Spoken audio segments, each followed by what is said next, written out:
Hello po mga kababayan, kamusta po kayong lahat? And once again, welcome back to another episode of Simply Talkies Vlog.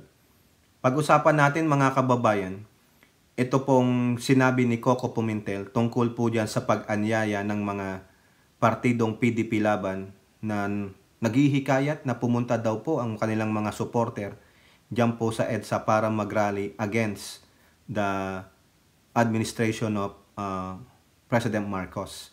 At ganun din po, may sinabi po ang pulis tungkol sa threat daw sa buhay ni BP Sarang Pusit.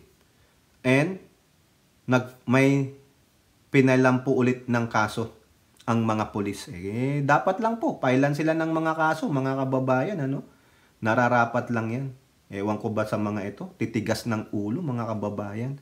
Okay, pero bago po tayo magpatuloy, tayo po ay magbibigay pugay at pasalamat sa lahat ng ating channel members, followers, subscribers, nagla-like at nagsishare ng ating mga videos, sa mga nagbi-video replay, nagsishare ng kanilang blessings, at ganoon din po sa mga nakakasama natin sa ating video premiere at live streaming.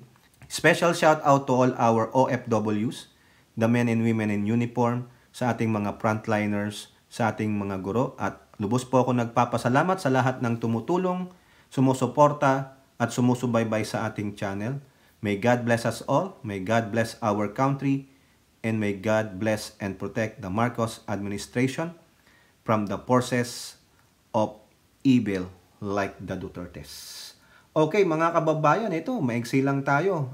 Kasi po ito pong si Senator Coco Pimentel ay nagbigay babala po sa mga nagsasabing sila daw po ay PDP at hinihingkayat ang mga taga-subaybay o mga followers nila na pumunta sa EDSA, no? Yan po sa GMA News. Pimentel-led PDP Laban wing warns versus Duterte factions call to go to EDSA. So kung maalala nyo, itong PDP lang po ito, nahati po ito no? Kasi tinake over ng Duterte Group itong PDP na kung saan ang nagtatag nitong PDP ay ang tatay ni Coco Pimentel na si Nene Pimentel. Oo, yung Partido Demokratiko Pilipino talagang kay Nene Pimentel yan. Tapos yung laban, ito po yung grupo nila Ninoy Aquino.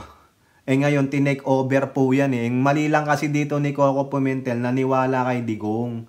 Kaya parang naging chairman dyan si Digong The PDP Laban wing led by Senator Coco Pimentel on Monday warned against the call of the faction led by former President Duterte for the people to gather at EDSA Shrine. Kumbaga, ginagamit nila yung partido. Siguro, ito yung kinaiinis ni Pimentel Pimentel's bloc issue a statement after the Duterte-led PDP Laban posted on its official Facebook page on Sunday a call for Filipinos to gather and express their opposition to the Marcos administration. Sabi po doon ng PDP na ni Digong sa kanilang official Facebook page ay ito, labas na, tara na sa EDSA Shrine. Ilabas ang inyong saloobin sa panggigipit at tahasang pamumulitika ng Administrasyong Marcos. Mulatin natin ang mga nakapikit at nagbibingi-bingihan. Kailangan tayo ng taong bayan. Halika na't makiisa. Talaga naman, ang tindi niyan, no? The Pimentel bloc denounced the call, saying the actions of this rogue, mga rogue, faction are neither representatives of PDP Laban's ideals nor the aspiration of its founding members and loyal supporters. The PDP Laban, under the genuine leadership of Party Chairman Senator Aquilino Coco Pimentel III and Party President Senator Emmanuel Manny Pacquiao, strongly denounce the reckless actions and inflammatory statements of the self-serving faction, falsely claiming to represent our political party. Ayun po ang sabi. This call for disturbance and their misuse of the party name for selfish political moves is a betrayal of the principles upon which the PDP Laban was founded. Principle of justice, peace, and the rule of law. Wala namang ganyan ang mga yung faction ni Digong. Hindi nga alam nilang the rule of law di ba? The Pimentel bloc said it stands firmly behind the Constitution, the rule of law, and the democratically elected government. The Philippines has faced enough challenges. And the last thing our nation needs is division and destabilization at the hands of those who prioritize personal agenda over the welfare of the Filipino people. I agree. First time ko yata mag-agree dito kay Pimentel. Di ba? Kasi itong Duterte-led na PDP laban, no, walang alam kundi manggulo, magkalat ng divisiveness. Ayan po yan, mga kababayan. So, napakahirap naman ito. Ha? Pero sabi ni Pimentel, maninindigan ako. Parang wag nyo nang gamitin yan. Wala kayo niyan. Hindi kayo marunong sumunod sa rule of law, mga buwisit. Di ba? Ay yabang nung PDP laban ni Digong ngayon nangyari. Wala. Ginawa nyo lang kubeta yung EDSA shrine na yan. Ang panghinga daw po, sabi ng ibang mga vlogger na nag-cover doon. Ang panghe, ginawang kubeta nila. Tapos nakakaabala po kayo sa ibang mga iba pang establishmento dyan. Karamihan lang naman mga vloggers ng mga Duterte na gustong magpasikat. Yung iba nga, hindi pa vloggers ng Duterte. Nandun lang para sa views ng kanilang mga vlog Diba? Para kumita. Now, ito namang PMP nag-file ng kaso o complaint dito sa mga protester. Sino po itong mga protesters na ito? ABS-CBN. Police file complaints versus protesters over chaotic Bonifacio Day rally. Kasi po nung November 30, nung linggo, nagkaroon ng Bonifacio Day rally. Itong mga ito, alam nyo naman, mga progressive group yan.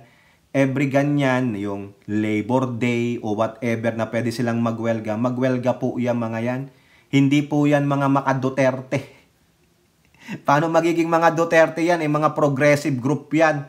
No? The Philippine National Police on Monday said it has filed complaints against several protesters following a chaotic Bonifacio Day rally at Menjola. PNP spokesperson Brigadier General Jean Fajardo said a labor group leader, hindi po pwedeng maging Duterte yan. And several others were charged with violating the Public Assembly Act of 1985, as well as direct assault and disobedience of person in authority. The case was filed before the Manila City Prosecutor's Office on Sunday. Fajardo said that at least 8 police personnel were injured, including one who sustained an eye injury when militant groups breached the police barriers, resulting in chaos. Kasi naman itong mga hindi na kayo natuto talaga. Ang gusto nyo lang, puro kaguluhan. Kaya walang naniniwala sa inyong mga progressive group kayo no? Nakakahiya kayo. Ang gusto nyo, puro na lang kaguluhan Magprotesta kayo ng maayos. Yung hindi nyo, wala kayong iba-violate na batas. Kayo gusto nyo, susunod ng mga tao sa batas. Tapos kayo, hindi marunong sumunod sa batas. Mga walang iya naman tong mga to. Ito po, sabi ni ni Brigadier General, pinagsasaktan po ang ating mga police while they were engaged in the lawful exercise of their function as police officers. Hindi po tayo papayag na hindi po mapanagot itong mga sala po dito sa insidente po na ito. Maliban po sa pananakit sa mga pulis natin ay ninakaw pa po yung isang body-worn camera ng pulis natin at hanggang ngayon ay hindi pa po natin nare-recover. Ay nako, may pagnanakaw pa. Ano kayo ngayon dyan? Ha? Ano kayo ngayon dyan? Fajardo also emphasized that Menjola is a no-rally zone. Ano na? Sino tong mga to? Ano naman ang sabi ng KMU dito? Meron daw silang 40 protesters that were injured. Wala namang mai-injured kung sumunod kayo ng maayos. Kung ginawa nyo yung kilos protesta nyo na maayos at matino. Police arrested and one individual who allegedly instigated the violence while the KMU leader remained at large. Tingnan nyo. Akala ko ba matatapang kayo? Ba't kayo nagtakbuhan? Ha? Mga hinayupak din tong mga opisyal ng KMU na ito. Kung matapang kayo, magpakita kayo.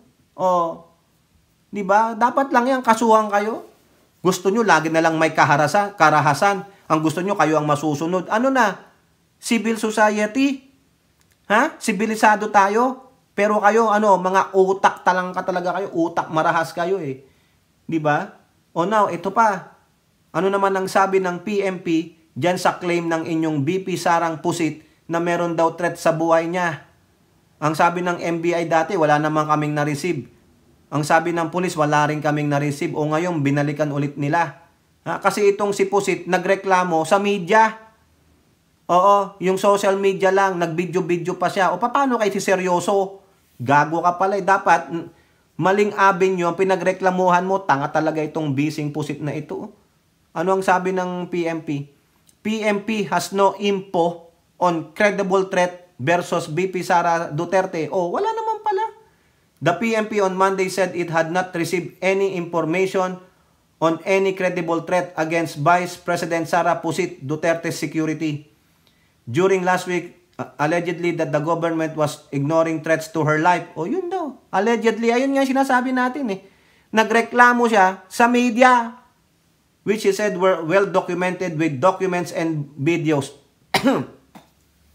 Anong videos niya? Yung sabi niya, Inday, ano nangyari dyan sa leg mo? Ito, sinubukan nila akong igorgor. O sino?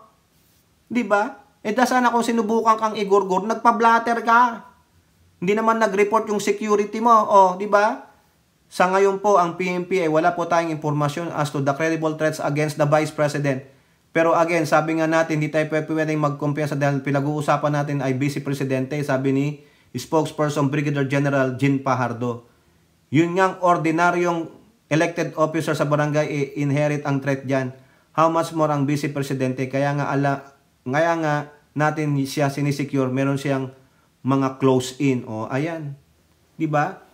Ang hirap kasi sa inyo, ikaw Sara Duterte, nag-report ka sa media. Wala talagang makukuha credible threat kasi sa media ka eh. Tapos sasabihin mo, well documented saan? May video saan? Yung video mo, para ka lang nagsasatire. Natatawa ka pa nga eh. Gusto nila akong igurgur, pero hindi sila nagtagumpay. Sino? Di sana, pumunta ka sa kapulisan. Inutusan mo yung BPSPG mo, no? Ipablatter nyo ito. Nasaan yung report? Wala. Kaya nga, napakasinungaling, kay mga kababayan. Ewan ko ba sa mga to? Grabe. Kayo po, ano pong inyong masasabi? Comment down below and don't forget to like and share. Hope to see you on the next videos. Bye-bye. God bless.